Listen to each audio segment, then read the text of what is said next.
Our next question is, if sine a plus b minus c equal to 1 by 2, cos b plus c minus a equal to 1 by 2 and tangent c plus a minus b equal to 1, find a, b and c हमें बताना है। तो हमें सबसे पहले क्या given दिया हुआ है, ये तीन टर्म्स तो गिवन दी हुई हैं and A B and C की हमें वैल्यू बतानी है। तो फर्स्ट है हमारे पास sine A plus B minus C equal to 1 by 2। ठीक है, तो 1 बाई 2 साइन की टर्म्स में किस पे आता है, ए प्लस बी माइनस सी। साइन के टर्म्स में 1 बाई 2 किस पे आता है, साइन 30 डिग्री पे आता है। ठीक है, तो साइन से साइन कंपेयर करेंगे। ठीक है, तो A plus B minus C equal to क्या आ जाएगा, 30 डिग्री आ जाएगा। ठीक है, तो ये आ गई हमारी फर्स्ट इक्वेशन यहाँ से। Then cos B plus C minus A equal to 1 by 2। ठीक है, तो cos B plus C minus A 1 by 2 cos की टर्म्स में कहाँ आता है, कोस 60 डिग्री पे आता है। तो B plus C minus A equal to 60 degree, ये आ गई हमारी इक्वेशन 2। ठीक है, देन थर्ड टर्म है हमारे पास tangent C plus A minus B equal to 1 कहाँ आता है टेंजेंट की टर्म्स में, c plus A minus B equal to 1 कहाँ है, टेंजेंट 45 डिग्री पे। तो c plus A minus B हमारे पास क्या आ गया, 45 डिग्री, ये आ गई हमारी इक्वेशन थर्ड।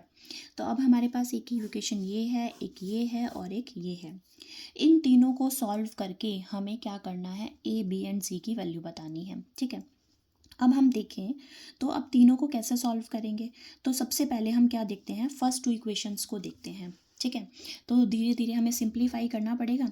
तो फर्स्ट इक्वेशंस को लेते हैं हम। ठीक है, तो a plus B minus C equal to 30 degree and ये है b plus C minus A equal to 60 degree. ठीक है, दोनों को ऐड करके देखते हैं। तो c यहाँ प्लस का है और ये माइनस का, तो ये c तो c कैंसिल, ये a प्लस का और ये माइनस का ये कैंसिल, तो क्या बचा, b plus B 2b equal to 90 degree. तो b की वैल्यू यहाँ से क्या आ गई हमारे पास, 45 डिग्री आ गई। ठीक है, क्लियर है, तो b की वैल्यू तो आ ही गई। देन अब हम क्या करते हैं, सेकंड एंड थर्ड इक्वेशन को सॉल्व करके देख लेते हैं। ठीक है, अभी हमने कौन सी करी थी, फर्स्ट एंड सेकंड ली थी। अब हम क्या करते हैं, सेकंड एंड थर्ड को सॉल्व करते हैं। तो पहले लेते हैं second, b plus C minus A equal to 60 degree. ठीक है, c plus A minus B equal to 45 degree. ठीक है, देन यहाँ से a माइनस का ये प्लस का ये कैंसिल, यहाँ से b प्लस और b माइनस का ये कैंसिल, तो क्या आ गया 2c इक्वल टू, यह आ गया 105 डिग्री। तो c की वैल्यू क्या आ गई, 105 डिग्री अपॉन 2, ये आ गया हमारे पास 52.5 डिग्री। ठीक है, तो c की वैल्यू क्या आ गई हमारे पास, 52.5 डिग्री। ठीक है, तो b आ गया, c आ गया। ठीक है, या तो हम ऐसे कर सकते हैं, b और c की वैल्यू किसी एक इक्वेशन में पुट कर लेते हैं। ठीक है, देन हमारे पास a की वैल्यू आ जाएगी।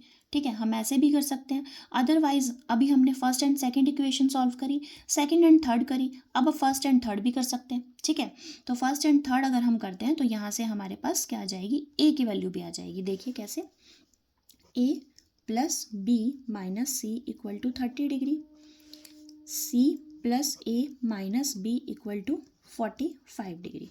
ठीक है, देन अब यहाँ से क्या होगा, ये माइनस का c है। ठीक है, माइनस का c से ये c कैंसिल, b से ये b कैंसिल, तो 2a इक्वल टू यहाँ पे क्या आ गया, 75 डिग्री। ठीक है, तो a 75 डिग्री अपॉन 2, तो ये आ गया हमारे पास वैल्यू 37.5 डिग्री। तो a की वैल्यू आ गई हमारे पास ये, c की आ गई ये एंड b की आ गई ये। ठीक है, तो 3 इक्वेशंस में ऐसा नहीं है कि हमेशा ऐसी इक्वेशंस मिलेंगी, 1 एंड 2 को सॉल्व कर लिया, 2 एंड 3 को कर लिया, हमेशा ऐसा नहीं होगा। ठीक है, इक्वेशन पे डिपेंड करता है, क्वेश्चन पे डिपेंड करता है कि इक्वेशंस हमारे पास कैसी बन रही है एंड देन हम उसे कैसे सॉल्व कर सकते हैं। बट हाँ, अगर आप दो किसी इक्वेशन को सॉल्व कर लेते हैं, ठीक है, मान लीजिए कोई दो इक्वेशन ऐसी देखिए जिसमें से हमारे पास किसी एक की भी वैल्यू आ रही है, मीन्स ए बी या सी में से किसी की भी वैल्यू हमारे पास आ रही है, एक की भी वैल्यू आ जाती है, देन हम क्या करेंगे, उस इक्वेशन में हम उसे पुट कर देंगे। देन इक्वेशन हमारे पास क्या रह जाएगी, 2 वेरिएबल्स में रह जाएगी।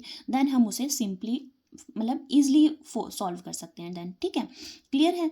तो ये थे हमारे पास ये वाला क्वेश्चन, कैसे तीनों इक्वेशंस को हमने सॉल्व किया, ठीक है। नेक्स्ट क्वेश्चन देखते हैं, क्लियर है। Thank you.